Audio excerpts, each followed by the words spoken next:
While folks are signing in, again, welcome to the third installment of Digital Commerce Today. Hello, Isaiah. Hey, how's it going? It's great, and I want to give a big thank you to our sponsors while we're getting set up here. We, of course, want to thank Trellis most of all, but we also want to give big shout-outs to BigCommerce and Seba, Soligo, BlueSnap, 1-800-battery.com, and let's see, Punch Out to Go, and our wonderful podcast, The Hard Truth About B2B E-Commerce. There you go. Absolutely. I got the slide pulled up now. So I also want to give a big thanks to Brian. He inspired me already for the talk today. He's just such a great guy that was great to listen to. Great way to kick off our event. Yeah. Absolutely. And he's actually on the podcast. So if you go to our podcast, it's on Spotify, Apple Podcasts, all the major podcast places, and search for The Hard Truth About B2B E-Commerce. There's I think it's like episode 8 or 9. Brian's actually one of the guests, so definitely listen into that if you want to hear more from Brian. It's a great episode. Should I give it a couple more minutes, Tim? Just dive right in. I see that a lot of folks have moved over into our session, and I think that's great. Looking forward to just beginning. Okay. Cool. Well, yeah, so we wanted to do a talk. We've been doing the Hard Truth About B2B E-Commerce podcast for about 6 months now, and we've done over 20 episodes. I think we're coming up on episode 25 now. And me and Tim got together to start this podcast because we just felt like B2B e-commerce was this massive channel and growth opportunity for businesses all around the world. But there wasn't really a good podcast or place to go and learn about that, as Brian even mentioned. That's why he wrote his book. So between his book and our podcast, hopefully you can, learn a lot more than you would in other areas. So we wanted to kind of distill down the basic lessons that I think you can kind of take away from this presentation today and run with if you're kind of early or even mid to late stages with B2B e-commerce. So yeah, hopefully it'll get a good summary of what we've been learning, because we've learned a lot, honestly, doing all these episodes. Thank you, Isaiah. And I'm going to, since only one of us can click and advance the presentation, we'll be bouncing back and forth. We want to make a few points here that I think are obvious to some, but very, very critical. One of those is that B2B is huge and growing. Again, we might as well refer to our other speakers throughout the day. Brian certainly made this point. It's not just a B2C e-commerce world. Maybe those were the earliest adopters in the first .com boom, but B2B is huge and growing.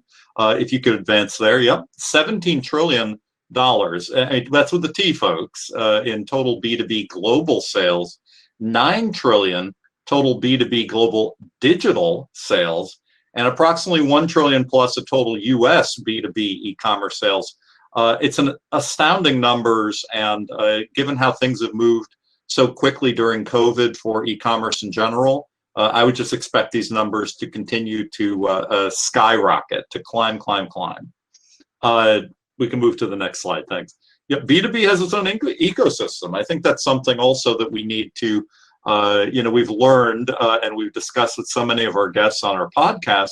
It's not the same as B2C. There are similarities, there are things that people learn from each other, but it's not the same.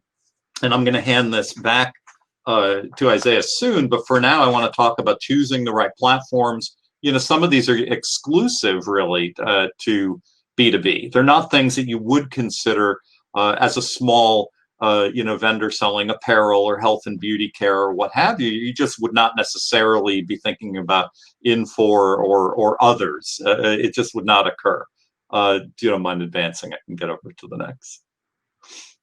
So here's a lesson, because if B2B is huge and growing and it has its own ecosystem, what do you need? Well, B2B needs a champion. Your business needs to have somebody internal who is a champion, who is advocating for change, an internal expert that does strategy and requirement gathering, has platform expertise, knows how to manage internal stakeholders. That's a critical piece. I would underline that and circle it and put stars around that. Because even if they're brilliant and they're an advocate, if they don't know how to manage internally, things are just not going to happen in the way that they might in order to be successful. And also managing agencies and third parties, product data, very important, content, project management skills, and also the digital marketing and SEO chops that are needed. So you need an expert with all of these things. If you don't mind advancing for a second. And that's back to you, Isaiah, because now you're going to start filling out the details in some of the. Absolutely, yeah. So I'm going to start kind of going into kind of we're trying to kind of just simplify the steps that we think you should take. You know, obviously there's a lot of nuances to this, but I guess you could say pre-step one, you know, as Tim was describing, once you kind of selected the right platforms, you have your kind of internal team, you have that kind of like e-commerce manager. I like to call him the e-commerce manager just because that's an easy way to kind of describe the internal champion who's going to kind of lead the project, or, you know, maybe you already have the site, he's going to keep growing the site. So step one is definitely product data. Without good product data, you really you're not going to get sales online. And that goes way beyond like just having the SKU and the price. The problem that we see is a lot of people have their data just in their ERP, and their ERP historically wasn't designed for e-commerce. So all they have is like SKU, price, you know, maybe they have some kind of logistical data, but it doesn't have kind of that consumer facing data with the nice images, all the, you know, rich attributes that you'd expect from an e-commerce experience. So you really have to rethink your product data and rethink the taxonomy, because a lot of times they also have, what we see is they have like these really crazy kind of not very user-friendly taxonomies because they never had to friendly websites. So maybe their categories should be filtered so that, you know, when people are filtering, so for instance, you know, you really only want to be able to get the category a few clicks, and then after that you should just be able to filter on the left-hand side. So a lot of times companies will have filter categories that should be filters, and they really haven't thought through strategically their taxonomy and how they're structured for SEO and for you know, just a good B2B experience. And then the other challenge is that, especially for distributors, you have to aggregate data. Kind of two challenges. If you're a manufacturer, you either have to create the data, so you're like, you got to create it. You're the one that created the product. So that's a challenge in itself, is coming up with kind of interesting, you know, information about your product to make it more enticing from an e-commerce perspective. And then if you're a distributor, you have to actually aggregate the data. And, you know, we see this where it could be, you might have 100 different, you know, suppliers, and then you have to normalize all that data. And that's a pretty big challenge. So this is just not something to take lightly. You may want to invest in an expert. There are companies out there that'll help you with product data. It's just something that you really need to put a lot of effort into. And then step two, so let's say you got your product data in a decent spot, you know, maybe it's up on your platform, your e-commerce platform. So, you know, if you only have money to do one thing, what I would suggest is you get a site up and running that's an e-commerce site with product data. And then, you know, technically people can check out and kind of do basic stuff and at least view products. Once you've done that, then I would start thinking about what I would call internal integrations, because there's a whole separate step about external integrations. But internal integrations are your back office systems, your ERP system. You might have other systems, but let's, you know, for simplicity, it's typically going to be your ERP system. That's kind of the common use case. Probably going to need, there's a lot of other nuances, but just to kind of summarize here, you're going to want to have accurate pricing. Pricing is super important. So a lot of the reasons people don't use e-commerce for B2B is because they can call up and get negotiated pricing. And if they don't have that same price online, why would you ever buy online if you get a worse price online than if I just called up? Yeah, it might be annoying to call up and takes me an extra 5 minutes, but if I get to save $1,000, I'm going to buy over the phone. So you have to get pricing right. And one of the best ways to do this is to either create some sort of pricing tiers that it kind of like automatically creates, you know, kind of like programmatic tiered discounting that mimics what your pricing should be, and then you can kind of like apply different customers. And so you could kind of like manually create these pricing matrices in the e-commerce platform that mimic your pricing in the ERP. The other thing that we've done that's pretty effective is just to automatically display the pricing from the ERP. So basically, it'll just kind of look up who the customer is and then display who the price that from the ERP for that customer. So it actually kind of like overrides the e-commerce platform pricing and just displays the ERP pricing, so that you can control all the pricing in the ERP, which is pretty common. Most B2B companies have their pricing, or customer-specific pricing in their ERP. So product and pricing integration, you want to have that pretty synced up between your back office systems and e-commerce. And then orders and fulfillment, obviously you can't place orders, or you can't process orders if they're not going down to your back office software. Same thing with syncing up customers, and then inventory and availability. People want to know, is it and would I get it? Transparency is really important. I think a lot of companies make a mistake where they think that having too much transparency is going to hurt their sales. It's actually the opposite. The more that you give people information around how much inventory, it's going to help your sales if you are transparent about what's available. Cost is going to be not just the list price or the negotiated price plus the taxes, plus sometimes you might have add-on charges for various reasons, shipping costs and that kind of stuff. And all this kind of needs to sync up between your back office systems and e-commerce and your e-commerce platform. Once you've got the product data and internal integrations and it's kind of all working very logistically, then I would invest more in the user experience. I think it's okay to start with kind of a more basic user experience, especially with companies that we say, don't have a huge budget. But once you've kind of got step 1 and 2 down, then I would invest more into the user experience and design. Thinking about, these are some of the key things that I would think about from user experience, is how easy it is for them to get to the products, filter down, find what they want, just kind of clicking around. How quickly can they search? So search is actually more of a functionality thing, but it really ties into the user experience. There's all sorts of fancy third-party search tools you can integrate into most modern e-commerce platforms. How easy it is to sign up for an account. You probably want to start thinking about company accounts. It's a little bit different from the consumer accounts, where you can have a lot of permissions, and it's a lot more sophisticated. A lot of the modern B2B e-commerce platforms have the concept of company accounts versus consumer accounts. Obviously, you want it to be easy for them to reorder and buy again, and then what's the checkout experience like?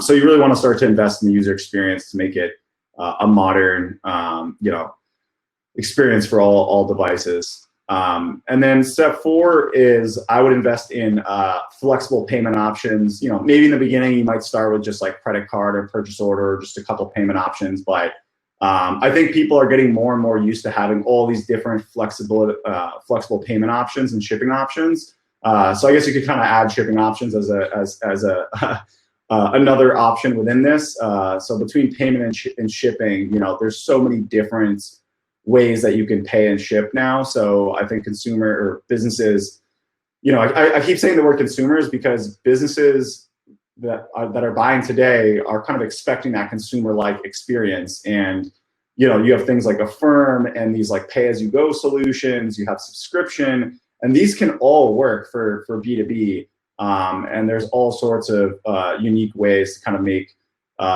payment plans and purchase order more convenient for B2B. And then step 5 is kind of a big step that people don't really think about at first, because they often think about the website and how pretty it looks and trying to kind of make it easy to use.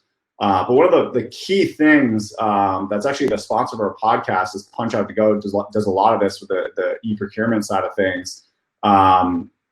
Is the problem is, even once you've done all step 1 through 4, it's an amazing website, you can buy easily, you get the negotiated pricing, you get accurate shipping costs, it comes quickly because you've got good shipping down. They still might not buy from your site. They might have to buy through a system like Coupa, or they have to enter it into their own ERP system. So when they have 100, they need to place a big complicated order. then they have to go back and put it all back into their own ERP system or their procurement system or whatever system they use to track their inventory. So you need to integrate with your customers. And this is more, I would say, on the larger customer side, probably not as relevant if it's someone's just buying $1,000 a year from you. Probably don't need to integrate with their ERP system. But if someone's buying $1 million from you or $10 million from you or whatever, some large number, and they have tons of inventory and it's changing all the time, there's a chance they might not buy from you online because they're going to have to, it's easier for them to just order and then type it into their own system than to have to go and place the order on your system and then go type it into their own system. But if they can place the order on your system and it automatically gets kind of like synced with their system, or they can even place the order within their own system and it triggers on your e-commerce platform. There are a bunch of different ways to do this that I'm not going to go into, but and I think this is very customer specific. So you're really going to talk to some experts like Punch Out Go, and there's people you can talk to help you kind of think through this strategy and integrate with your clients so that they can order. You're saving them time, and then all of a sudden, once you've done this, you're really like built into their operations. They're not going to want to change because they know they can go and order and it just automatically plugs into their system. You're really, you have a lot more stickiness with your customers once you've done this. And I'll pass it back to you, Tim. Hopefully later enough time. No, that's great. I think we're really, I'm engaged, and I know this stuff really well from talking with you and all of our wonderful guests on the podcast. But I have to say, this is one of the reasons we wanted to hold this event. There's so much that needs to be said about B2B e-commerce, and I think you're capturing some of the most important pieces from all of our conversations. So I just wanted to dive in briefly to the marketing side of things for B2B. And the main point here is B2B needs different marketing. I've done both B2B and B2C. I'm currently a CMO of a business that does B2B e-commerce.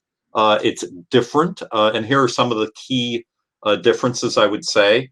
Sales enablement. I mean, you don't have a sales force necessarily for B2C. Or it's very differently organized if you do.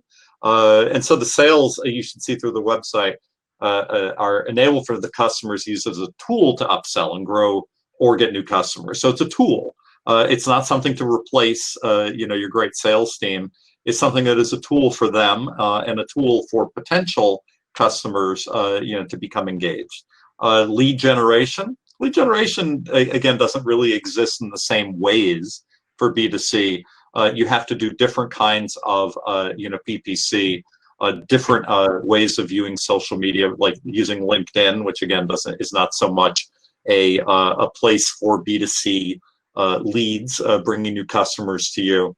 SEO, of course, is critical for everybody, but there are special twists. And also, I would say too, it's not just it's the content related to this. You're doing things like white papers. Or maybe you're doing podcasts, or you're doing something completely different, in order to get these leads and producing different content along the way. So it's a very, it's a more rich approach in some ways, giving you the opportunity to write long form content in addition to short form that you don't necessarily have when selling apparel, health and beauty, or a lot of other things directly to a consumer.